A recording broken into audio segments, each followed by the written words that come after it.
Hey everybody, it's the one-man drywall army coming back at you today. I'm on day number 3.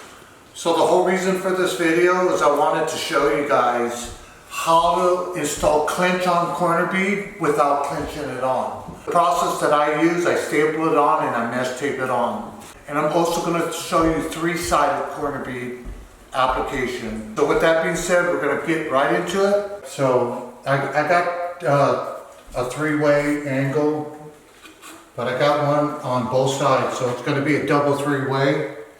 As you can see, I basically got this right here just to help me out with my overall length, so I don't overcut or undercut my piece. So first things first, so we know this thing's flat. That point is nice and flat. So what I'm going to do is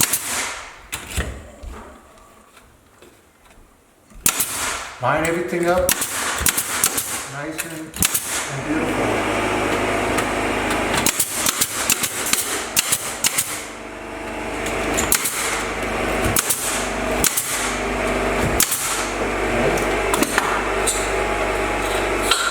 So I already got these things pre-cut, and I always 45 my angles.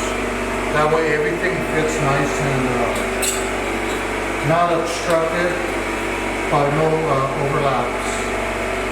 So we know that one's good because the tip is bottomed out on the back side.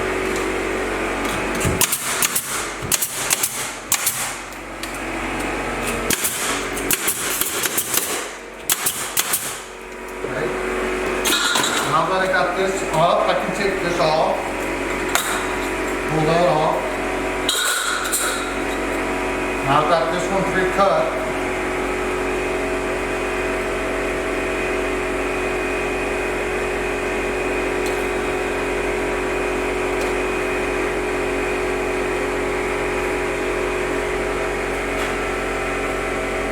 Okay, so it does look like it's going to work.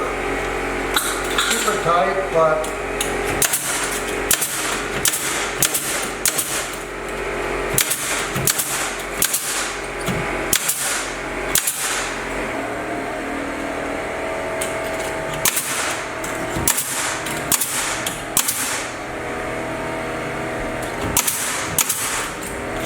okay. And with these, once again, 45. Should fit in there like a glove.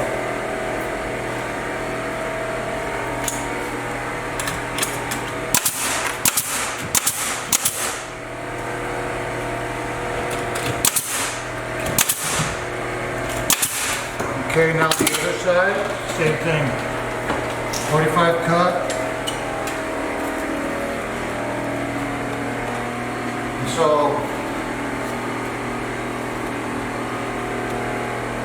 for my house, that looks pretty good. Don't point this thing in your face because look. You're gonna get kicked back in your face. Keeps you nice and cool during the summertime, but if you wanna not, if you got some dust right around there, it shoots it in your eye, that's gonna suck. So yeah, that's a 3-way corner, double 3-way corner like that. So pretty simple. Once you get used to it and feel comfortable, you know, it's pretty much a piece of cake. So that's how you do it. Now I just mesh tape that and both sides, just like we do every other one. Keeps this thing from falling apart. Between the hot mud, the tape, and the staples, you're pretty safe.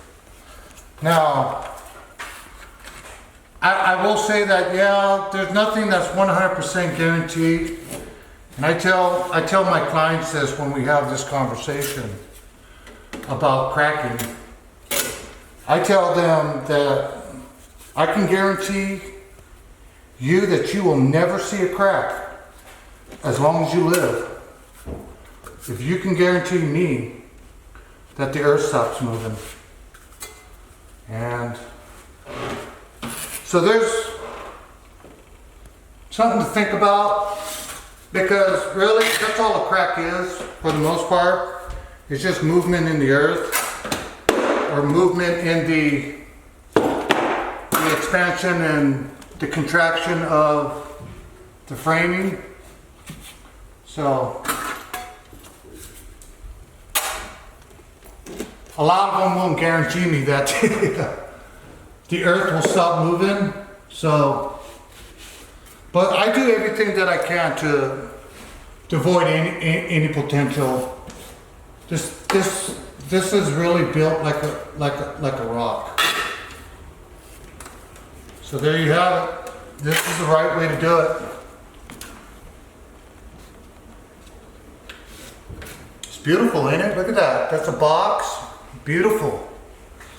Very beautiful. The way everything lines up. This corner here, it's sharp, but it's not like razor sharp where you can't poke it. You don't want it that sharp. You just want everything to line up and just look uniform and good. All right, so now I'm on the three-sided angle.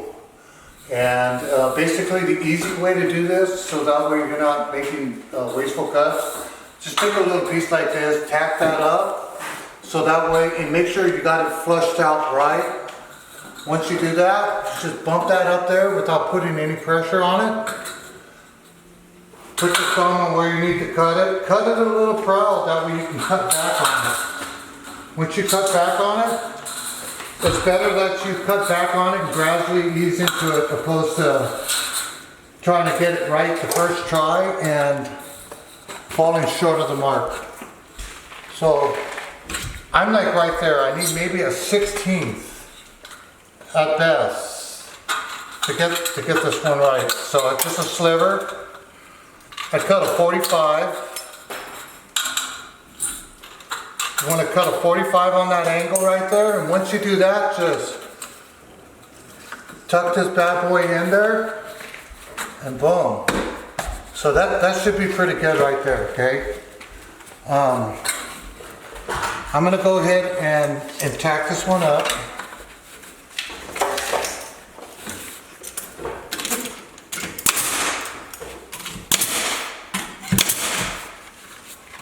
And then make sure this end is good too. Get yourself squared up right. Once you do that, just staple the heck up. That's my opinion. Some people think it's too much, too many staples the way I go about it. But to me, there's no such thing. Look how solid that is. And then just imagine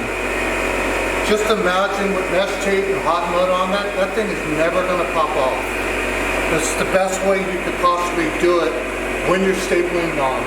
It's the combination of all the three that makes this a solid way to do it. What I'll do is, so instead of measuring literally every single piece, which is just a wasted move, because you got to break out the tape measure, you got to, you know, however you do it, mark the corner bead. It just seems like a lot of wasted move.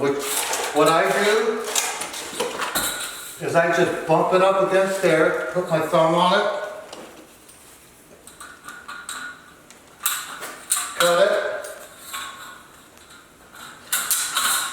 cut it down to approximate size, throw it back out there, and look. That is spot on right there. I don't need to trim it down, just cut a 45 on it, like that. And then stick it up there, boom. Look at that. That corner is spot on. Now I'm just going to go in here and tack it up.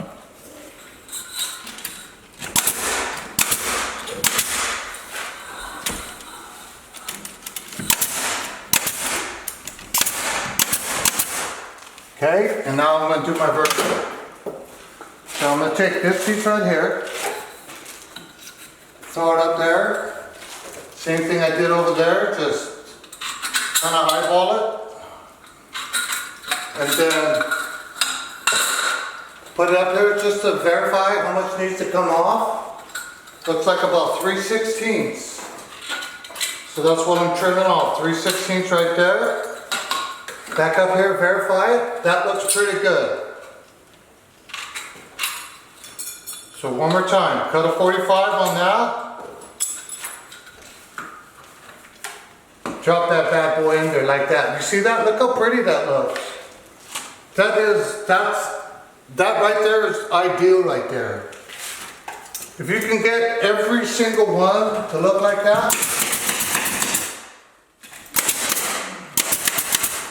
that's going to look impressive when you mud it and do all that.